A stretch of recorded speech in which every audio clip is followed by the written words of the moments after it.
Hey, vinyl community. George here, George Allen LPs and CDs. And we're making another walk down memory lane, so to speak, going back into my history of some old classic rock. And I saw how popular my Procol Harum video was, more or less.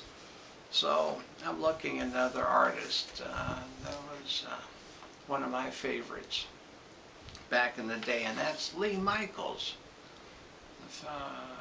great vocalist and Hammond organ player. And Lee Michaels started out, he was played with several groups in the LA area, then moved down to San Francisco and ended up getting a record contract with A&M Records. And you know, they were hoping, because he was kind of a soulful singer, that he would be the American version of Steve Winwood. And I couldn't see that myself, but for some reason they thought so. And occasionally, besides the Hammond organ, on some of his albums he'd play piano also, but and he was not, to my knowledge, ever playing guitar like Steve Winwood would play also, but he did have a soulful voice, kind of similar to Steve Winwood. Steve Winwood had his own niche there, but he released his first album, Carnival of Life, in 1968. I had that at one time, and also his second album, Recital, which both of them are released in 68, and it was done with him and some session musicians. And quite honestly, they didn't do much for me. In fact, they did not do well in the charts either. But his third album, which I did like a lot and still do like a lot, was self-titled Lee Michaels. And this is it here, and it was just him instead of a bunch of studio musicians, just him and a drummer. And drummer's name was Bartholomew Smith Frost, or known as Frosty. And that became kind of Lee Michaels' signature for albums, just him and a drummer. And Lee Michaels was 23 at the time when he did that. And this is what it looks like here. Let me get the right side up for you here. And first side had 5 songs on it, and the second side had 4 songs on it. And a couple of them were long jam type songs, but I liked it a lot. Again, this one did not do super well for him as far as sales, and but to me it was a classic, and it helped keep him going with the record company, so he could record another one after this with Frosty. And what took him off was his 5th album, called Fifth, Lee Michaels' 5th. And then he switched drummers on this one. He had, drummer's name was, let's see, it's on here somewhere, Joel Larson. And he did have a hit off this. This one actually, I think, reached to, I got the facts here somewhere, this one hit number 16 on the Billboard charts. And the song was Do You Know What I Mean? And some of you older folks might remember that song.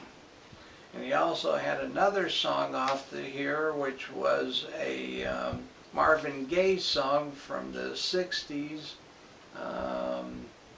which was Can I Get a Witness? And some of you might remember that song, Can I Get a Witness? And it was actually, I think, about 10 years to the date that he got a song off this. This was 1971, Lee Michaels. And they did have, on some cuts on this song, did have a saxophone player. So they are going from a duo to a trio.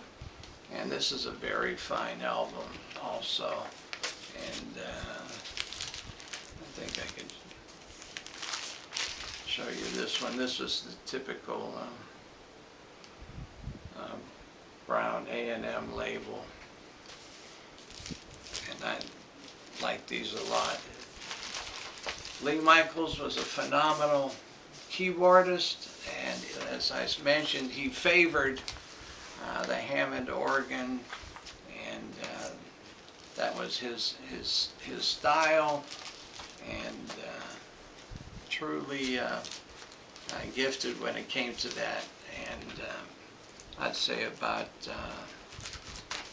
he would include sometimes some older blues or soul numbers, which he liked to sing. He had that soulful voice, but the other 70% of the material he would write himself. Then in 1973 he released this double live album, again just him and a drummer, and it had this neat cutout here. You can see this double album, and it has this nice picture of the drum kit on the back, Lee Michaels with his Hammond on the front, the drum kit on the back, and this was, I think the drummer's name was John Knudsen or something like that. So we'll take this out. This is a pretty cool double live album, just called Lee Michaels Live.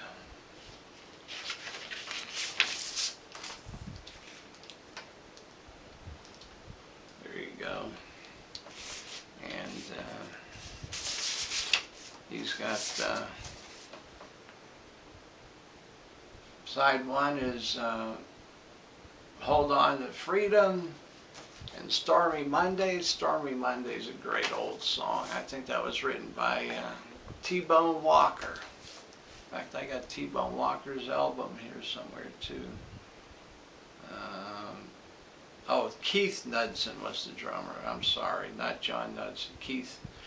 Second side had Mad Dog, My Lady Thumbs. Third song, Day of Change, a drum solo. Fourth side of 40 Reasons, Oak Fire, Heidi Ho. Heidi Ho, I think, was off of the Barrel album, which I don't have that one. And the closing of the whole show was Rock Me Baby. Oh, that was a very popular song amongst a lot of groups back then. Rock Me Baby. Yeah, I'm sure some of you older fellows remember that. Rock Me Baby. Yeah, so that's Lee Michaels Live. So that's kind of the history of Lee Michaels, what he's doing right now. I have no clue. He's a few years older than me in the rock and roll world. What's that mean? Not much, because some of these guys are still grooving and doing something. I don't know, but I liked them a lot. Very talented keyboard player, singer, and just never made the real high top grade stadium touring, but did a lot of, to me, a lot of great soulful music, and especially with that that sound. You know, back around the late 60s, Billy Joel did an album with his drummer from his first band, the Hassles. It was called, the name of the band was Attila. They did one album, and it was him on organ and the drummer, and that's a very rare album. Talk about obscure, and if you ever happen to come upon it, grab it. It's very interesting music. And so I leave you on that note. Have a great day, and see you later. Bye-bye.